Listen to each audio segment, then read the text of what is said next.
Olá, eu sou o professor Rogério e hoje nós vamos dar início, ao estudo do Renascimento, né?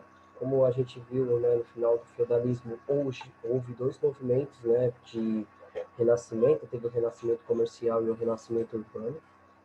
Ambos deles foram resultados, né, do período ali de grandes avanços na tecnologia, né, da produção de alimentos. Então, houve uma superprodução de alimentos e o crescimento populacional foi muito grande. Isso fez com que os senhores feudais comecem a expulsar as pessoas do campo e essas pessoas vão para a cidade. Além disso, né, houve as cruzadas. Bem, então, as cruzadas foi um movimento militar organizado pela Igreja Católica, em que esse movimento ele se consistia em tentar libertar a Terra Santa das mãos dos infiéis. Esses infiéis eram os muçulmanos, segundo a tradição cristã católica, né? Então, partindo dessa visão aí de messianismo, de guerra santa, entre outras coisas, teve um grupo que se fortaleceu muito, que foi a burguesia. Então, a burguesia em si, né? Então, a burguesia ela vai ganhar grandes importâncias, principalmente, né, quando, né, o mar Mediterrâneo ele volta a ser navegável. Então, principalmente as cidades itálicas do norte, né, da Península Itálica, elas vão começar a se desenvolver cada vez mais, e elas se desenvolvendo cada vez mais, ela vai fazer com que surja uma grande quantidade de burgueses fortes, e esses grandes burgueses fortes vai dar início ao movimento que nós vamos chamar de Renascimento, ou movimento renascentista. Então, vamos começar aqui pela nossa apresentaçãozinha, né, para a gente poder falar exatamente daquilo que foi planejado para hoje, né? Então, quando nós falamos em renascentista, né, o movimento renascentista, né, então a origem e suas características. Acho que essa imagem é uma imagem bem impactante para a maioria das pessoas, né, principalmente porque ela representa, né, um pensador itálico chamado Leonardo da Vinci. Então, o Leonardo da Vinci, ele vai trabalhar uma visão muito mais humanista, da arte naquele período, levando em consideração que até então a arte ela era uma arte sacra, né? Então é sempre bom a gente ressaltar sobre isso, né? Então, e quando nós começamos a falar um pouquinho aqui de renascentista, né? Então, no caso do Leonardo da Vinci, então, assim, então dá para perceber que ele começa a retratar o corpo do ser humano com uma certa perfeição. E isso era muito complicado naquele período, porque a arte medieval era uma arte muito mais próxima da arte egípcia, uma arte chapada, uma arte sem muita expressão. Mas vamos deixar essa parte artística para a próxima aula, né, para a aula da semana que vem. Então, quando a gente fala em movimento renascentista, então renascimento, renascença ou renascentismo. Então, são termos usados, né, para a identificação, né, para identificar os períodos da história da Europa, aproximadamente entre meados do século XIV até o fim do século XVI. Então, os estudiosos, né, contudo, não chegaram a um consenso sobre essa cronologia. Então, havendo variações consideráveis nas datas, conforme o autor, né, que apesar das transformações serem bem evidentes na cultura, na sociedade, na economia, na religião, né, caracterizando a transição do feudalismo para o capitalismo e significando uma evolução em relação às estruturas medievais, o termo é mais comumente empregado para descrever os efeitos na arte, na filosofia e na ciência. Então, nesse sentido, nós temos que pensar assim. Então, a Idade Média ela estava chegando ao seu fim, né? E esse momento aí é um momento de transição entre um modelo econômico, né, que nós podemos chamar de, né, produção asiática, né, baseada no trabalho servil, baseado no comércio não monetário. Então, a partir de agora, esse sistema será um sistema diferente, um sistema voltado ao capitalismo, principalmente ao capitalismo comercial, né? Então, isso vai fazer com que nós, né, valorizamos muito a arte, a filosofia e a ciência, mas nós esquecemos também as questões relacionadas à sociedade de uma forma mais em geral, né? Mas ela foi principalmente importante focando nessa questão, né, assim, da história, né, assim, da história humana geral. Bem, então chamou-se renascentismo em virtude de uma intensa né, revalorização das referências da antiguidade clássica, e assim, que nortearam o progresso abrandamente, né, da influência dos dogmáticos religiosos e do miticismo sobre a cultura e a sociedade, com uma, né, concomitante, né, o crescimento da valorização da racionalidade, da ciência da natureza. Nesse processo, o ser humano foi revestido de uma dignidade e se coloca no centro da criação. E por isso se deu a corrente de pensamento desse período, que é o nome de humanismo.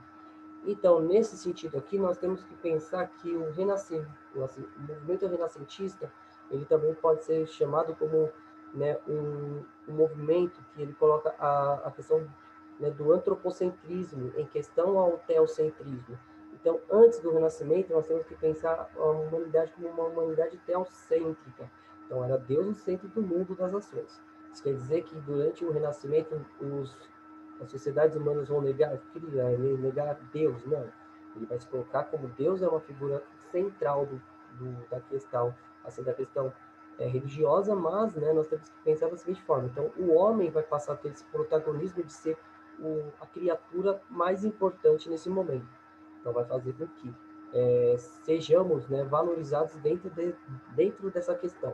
Então, o ser humano como a criação perfeita, né, dentro da criação do mundo e da natureza. Então, uma questão também do Renascimento é o resgate do classicismo, né, da antiguidade clássica, né, então dos valores gregos na arte, na filosofia, entre outros movimentos aí. A única coisa que muda é o surgimento do mercantilismo, que nós vamos dar início, né, a falar um pouco mais sobre isso quando nós começamos a falar sobre as navegações. Bem, então, o movimento se manifestou primeiramente na região da Itália, né, na Toscana, como principal centro das cidades de Florença, de Siena, onde, né, no caso, né, vai começar a ter essa movimentação comercial ali no resto, né, em comparação, né, com o resto da Península Itálica, né, que depois foi se espalhando por quase toda a Europa Ocidental, impulsionando, né, pelo desenvolvimento da imprensa e pela circulação de artistas e de obras. No caso aí, né, nós temos uma invenção muito importante, que é uma invenção de um germânico, né, porque naquele momento não existia a Alemanha nem a Itália, mas que é o Gutenberg. No caso, o Gutenberg ele vai inventar a prensa, né, a prensa mecânica, o que nós chamamos que vai se desenvolver a imprensa, né, os jornais, livros e tantas coisas. Levando em consideração que até então tudo que era publicado era feito à mão, então era muito, muito, muito caro. Então, nesse sentido, com o advento, o nascimento da imprensa, esses impressos vão ficar cada vez mais baratos e isso vai fazer com que haja uma maior circulação de pensamentos livres. E isso vai facilitar o desenvolvimento do Renascimento. Então, a Península Itálica, né, então, ela permaneceu sempre como um local onde o movimento apresentou sua expressão mais típica, porém as manifestações renascentistas de grande impacto também ocorreram na Inglaterra, na França, na Alemanha, nos Países Baixos, na Península Ibérica, né, naquele momento ali, né, entre o século XIV até o século XVII, mais ou menos. Então, a difusão internacional das referenciais italianas, produzidas em geral uma arte muito diferente dos seus modelos. Então, influenciada pela tradição regional, que muitos, né, é melhor definida como novo estilo, né, no caso, o maneirismo. Então, o termo renascentista, assim, do Renascimento, foi registrado pela primeira vez por Giorgio, né, Vasari no século XVI, um historiador que se empenhou para colocar Florença como protagonista de todas as inovações mais importantes e seus escritos, né, assim, exerceram uma influência decisiva para criticar os tempos posteriores. Levando em consideração isso, né, que cada período histórico ele vai tentar ressaltar a sua produção, a sua visão, o seu modo de vida, em detrimento aos outros períodos históricos. E isso vai gerar um certo conflito entre ideias de um período mais avançado e outro período considerado menos avançado. E isso vem até os dias de hoje. Bem, então, por muito tempo, o período foi visto nos Estados Unidos e na Europa como um movimento assim, homogêneo, né, coerente e sempre progressivo, né, então com interesses de fecundar, né, desde a antiguidade as suas formas, né, da alta renascença. Então, foi consagrada como uma apoteose de longa busca do interior para a expressão mais sublime e pela mais, né, perfeita imitação dos clássicos, e seu legado artístico foi considerado uma insuperável, né, um insuperável paradigma de qualidade. Então, no caso, né, além, né, os estudiosos, principalmente voltados aos estudiosos modernos, eles vão considerar esse movimento um movimento de grande impacto na sociedade humana até os dias de hoje, né, se nós formos levar em consideração, principalmente pelo resgate do classicismo, porque aí, principalmente, não apenas voltado à arte, mas também voltado à economia, às ciências, né, principalmente a questão da filosofia. Então, resgatar os antigos pensadores, os antigos, né, filósofos, como Platão, como Aristóteles, entre outros, é uma peça fundamental para nós compreendermos melhor como é que esse sistema se organizava ali, principalmente entre a relação entre a filosofia e a política, né, que vai começar a se formar, principalmente o questionamento do poder, né, assim, do poder político por conta dos problemas que vão ser gerados lá, né, no final da Idade Média. Então, porém, os estudos realizados nas últimas décadas têm revisado, né, essas opiniões tradicionais. Então, considerando-as pouco substanciais ou, né, estereóticas, né, e tem visto o período como muito complexo, diversificado, né, contrariando assim, né, imprevisível do que se supôs, né, ao longo das gerações. Então, o novo consenso que se firmou, né, porém, reconhece que o Renascimento como um marco importante da história da Europa, como uma fase de grandes mudanças, né, mudanças rápidas e relevantes, em muitos domínios, com a contestação dos signos e dos símbolos culturais, que definiu muito do que a Europa foi até a Revolução Francesa, e que permanece exercendo larga influência ainda nos dias de hoje, em muitas partes do mundo, tanto na circulação acadêmica como na cultural e popular. Bem, então, nessa questão, né, do Renascimento ser um marco para a história da humanidade, né? Então, até parece que os seres humanos viviam em uma escuridão total, né, sem a luz da razão, e sob um toque de uma varinha de condão, né, tudo se resolveu. E a gente sabe que na história não tem essa questão de salvação, né, de mudanças drásticas. Então, essas mudanças demoraram por um certo tempo. E isso, né, vai fazer com que, né, principalmente, esses resquícios do feudalismo ele não acabe de uma forma de um dia para o outro. Então, vai permanecer muito durante até 1779, principalmente na França, que nós vamos discutir que é um marco histórico, que é a mudança da Idade Moderna para a Idade Contemporânea, no caso que foi a Revolução Francesa. Mas a questão da nobreza ainda ter muitos privilégios dentro daquela realidade vai manter o feudalismo, algumas amarras feudais ainda no auge. Então isso vai fazer com que nós possamos considerar que o Renascimento não foi tão rápido, ele demorou um certo tempo. Sempre bom levar em consideração tudo isso. Bem, então aqui, né, nós temos, né, um estudo, né, assim, os cálculos matemáticos dos artistas, né, revisando as questões ali das colunas, né, que eram produzidas na Grécia, tentando reproduzi-las. Isso fica bem claro, a questão da tentativa de reviver aquele período de tantas glórias, de tantos a ser, né, a ser visto, a ser trabalhado, a ser revisto, e que tanto nos influencia até os dias de hoje, né, porque nós ainda estudamos muito a Idade Clássica nesse momento. Bem, então, as ideias centrais do Renascimento.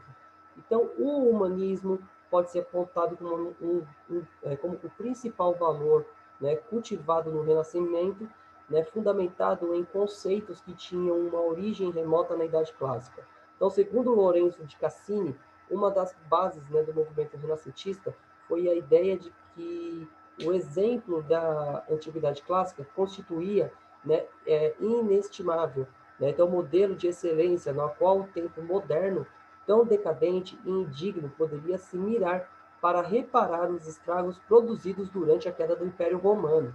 Então, entendia-se também que Deus havia dado apenas uma verdade ao mundo, aquelas que, né, eram produzidas pelo cristianismo, e que só ela preservará a integridade, mas fragmentos dela haviam sido concedidos a outras culturas. Então, destacando-se entre todas elas a greco-romana. E por isso, né, que se ressalta da antiguidade, em bibliografias, outras relíquias era tipo em alta consideração.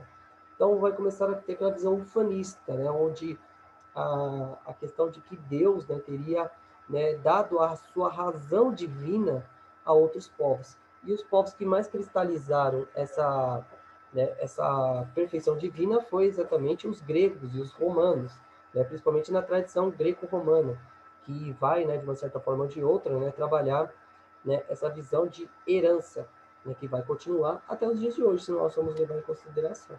E principalmente que essa antiguidade, né, vai produzir várias relíquias no mundo. Isso é um ponto essencial para o Renascimento.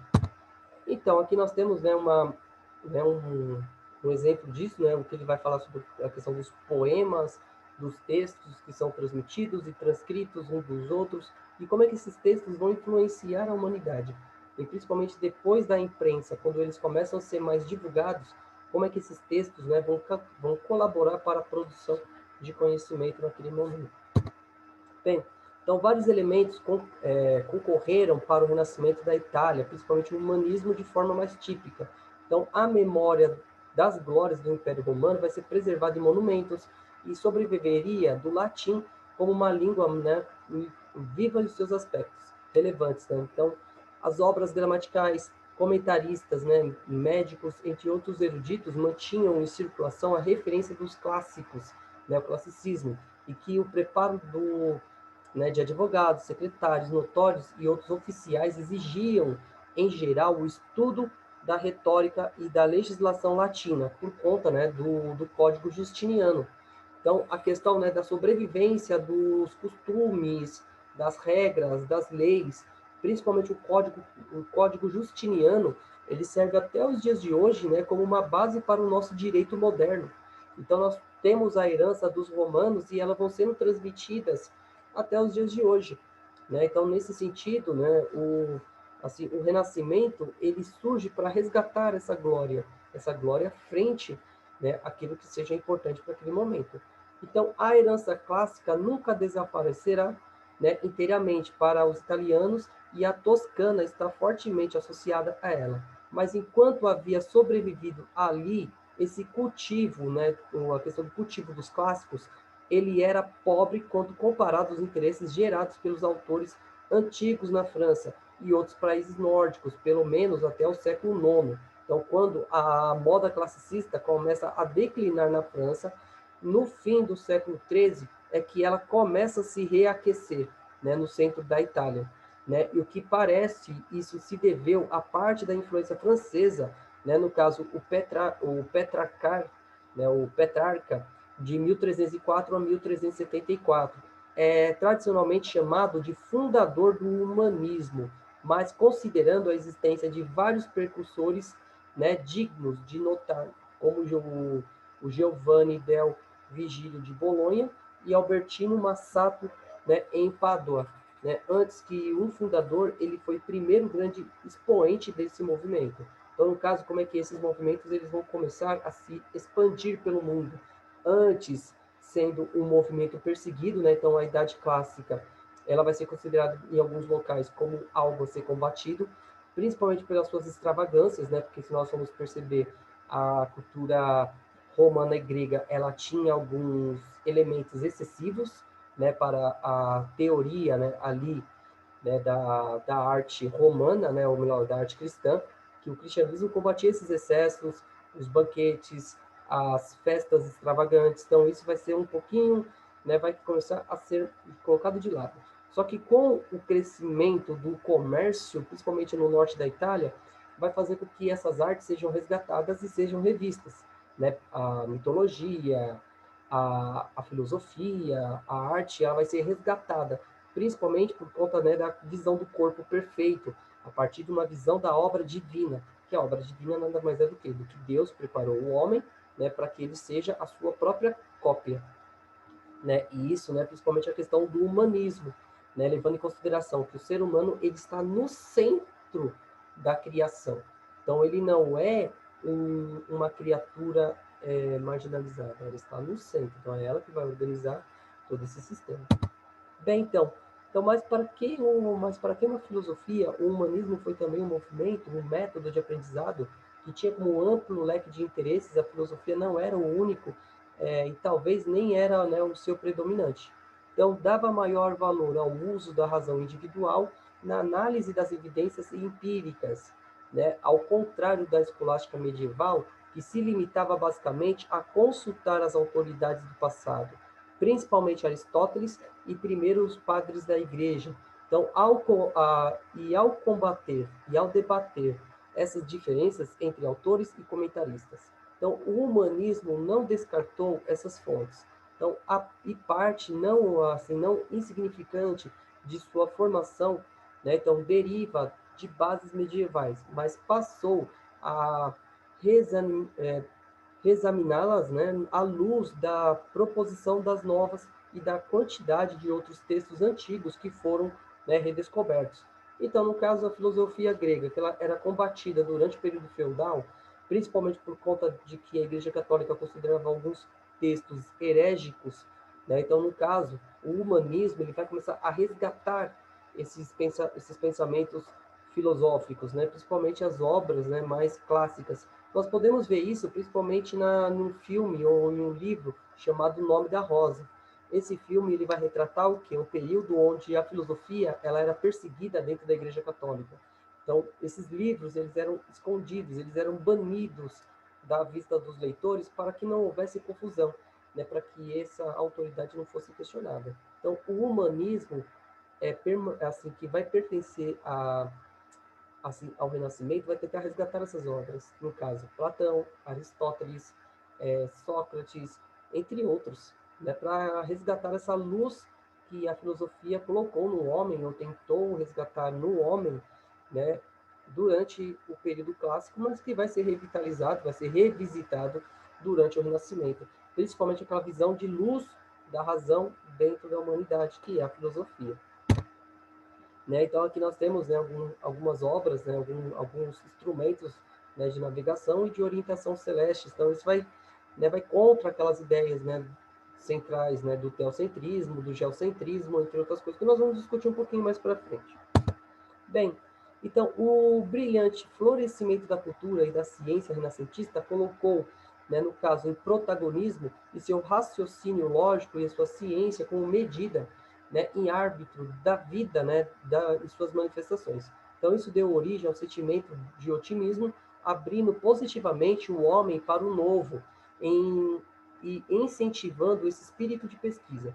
Então, no caso, o desenvolvimento de uma nova atitude perante a vida deixava de para trás a espiritualidade excessiva dos góticos, né? E via o mundo material como suas belezas naturais. Então, a cultura como um local a ser desfrutado com essência, né? Com ênfase na experiência individual, nas possibilidades latentes do homem. Além disso, os experimentos democráticos italianos cresceu o prestígio dos artistas, né, como os eruditos e não, né, como um simples artesão. E um novo conceito de educação que valorizava os talentos individuais de cada um, então buscava desenvolver o homem num ser completo e íntegro, com a plena expressão de suas faculdades espirituais, morais, físicas, nutriam sentimentos novos de liberdade social e individual. Então, no caso, né, uma nova educação, uma educação focada no indivíduo, né, uma educação individualista, a partir dos talentos, e os artistas não eram apenas meros reprodutores, né, de modelos antigos, mas sim, né, de uma certa forma ou de outra, trabalhando o espírito de criação, né, o espírito de criação baseado nas artes clássicas, mas com um notório entendimento do que era aquele momento para eles, né? Bem, então discute-se teorias, né, sobre a questão da perfeição e o progresso, né, em preparo que esses pensadores humanistas, né, eles vão, né, preconizavam, né, naquela formação do homem ideal, nessa questão do espírito. Ao mesmo tempo, um filósofo, um cientista, um artista, ao expressar a estrutura do ensino medieval, do trívio e do quadrívio, né, então criando-se nesse processo novas ciências e disciplinas. Então, um novo conceito de ensino e educação em um novo método científico surge.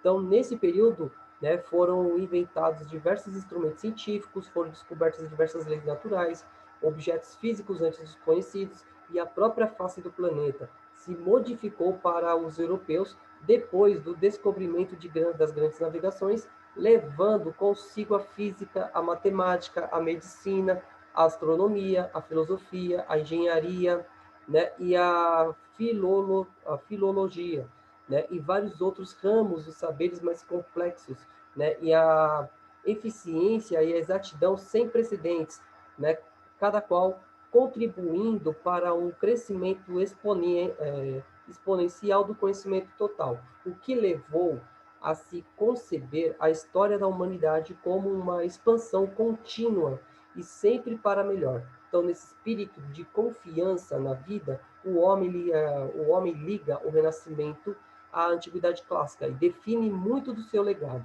Então, nós temos que ver essa referência entre o que foi, né, o Renascimento, entre essas características mais amplas, né, dentro da sua realidade, principalmente uma visão de progresso dentro da Europa, né? Tanto é que o Renascimento ele vai beber de muitas fontes asiáticas, mas ele se considera como o principal expoente desses novos pensamentos, e principalmente do seu legado que vai ficar, que vai pendurar até os dias de hoje, né?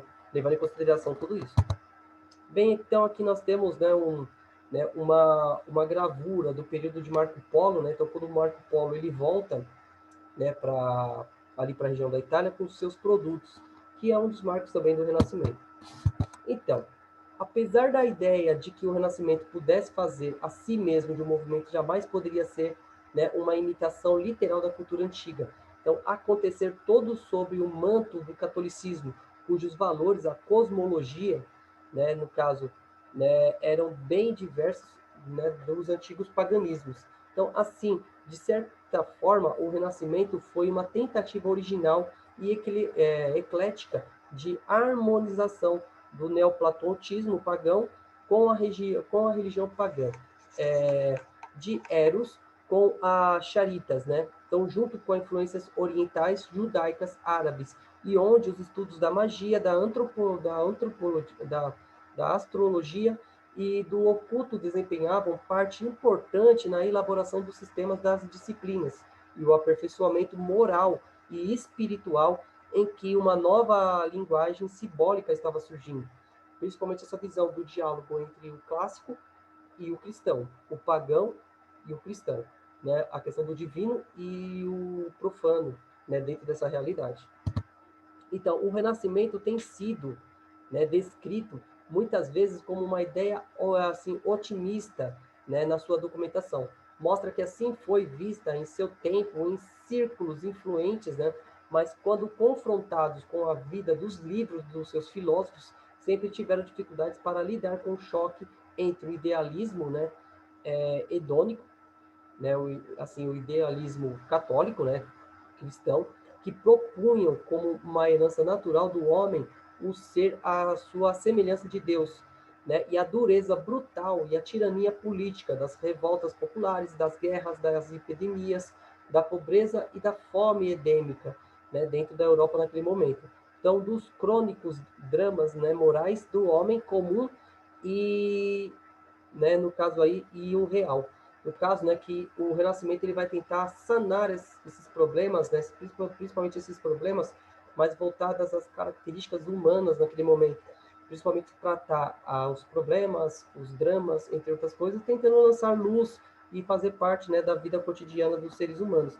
Isso é um problema muito sério, principalmente no final da Idade Média, onde, né, vai chegar um certo momento que as respostas não vão ser tão claras e o ser humano estava caçando cada vez mais respostas e em alguns momentos essas respostas não vão ser mais suficientes para ele. Então era preciso questionar as autoridades vigentes daquele período para poder, né, ter melhores resultados. Né? Então essa questão do questionamento entre a igreja e, né, a ciência, essa nova onda de pensadores que estavam surgindo ali naquele momento. Então, de qualquer maneira, o otimismo que era sustentado, pelo menos, né, pela elite, né, se poderia novamente, a partir do século XVI, com né, reaparição, né, do caso, né, de vários textos, né, principalmente o sentimento, o pessimismo, a ironia, o pragmatismo de Erasmo, Maquiavel, de Rebelo, né, de Montesquieu, né, então que veneravam a beleza dos ideais, né, do classicismo, mas tristemente contestavam a impossibilidade de sua aplicação prática. Então, enquanto a parte da crítica entende essas mudanças da atmosfera como face final do Renascimento, outra parte a definiu como uma base para um movimento cultural distinto, e a questão do maneirismo, então a questão, né, de um movimento que vai ser algo muito mais realista, e não esperando mais por uma questão mais divina.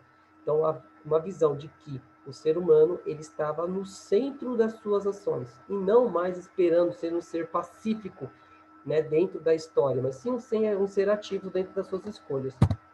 Né? Então, aqui nós temos, né, mais ou menos, né, uma representação de uma cidade naquele momento, e como é que essa cidade vai ser importante, né, para o Renascimento. Né? Então, e e por fim, né, essa obra acho que é uma obra, né, importante, né, dentro da visão, né, no caso aí, né, no caso do Michelangelo, que é a questão de Deus e o homem se encontrando. Então é um momento onde Deus e o homem vão fazer os seus ajustes finais dentro do Renascimento, que é o tema da próxima aula, que é o Renascimento, no caso, né, é o Renascimento, né, é o Renascimento artístico dentro da Europa. Bem, gente, então acredito que tenha sido isso, né? Então, agradeço a todos aqui a paciência por estar aqui até agora, né? Então, agradeço a todos. Né? Qualquer dúvida, é só deixar aí nos comentários as perguntas que não ficaram claras na explicação ou no texto. Sobre novos temas, tiverem afim, né, de que eu grave outro vídeo com outros temas, com outras ações, é só deixar aqui embaixo. Então já vou deixando também o pedido para quem quiser divulgar o nosso canal aqui, né, que fique à vontade, né, principalmente, né, dentro das escolas públicas e escolas particulares, principalmente voltando, né, por conta desse período de fim, assim, de pandemia, né, por conta das nossas aulas remotas. Então, muito obrigado e até a próxima. E vamos continuar, né, aos nossos estudos e até mais.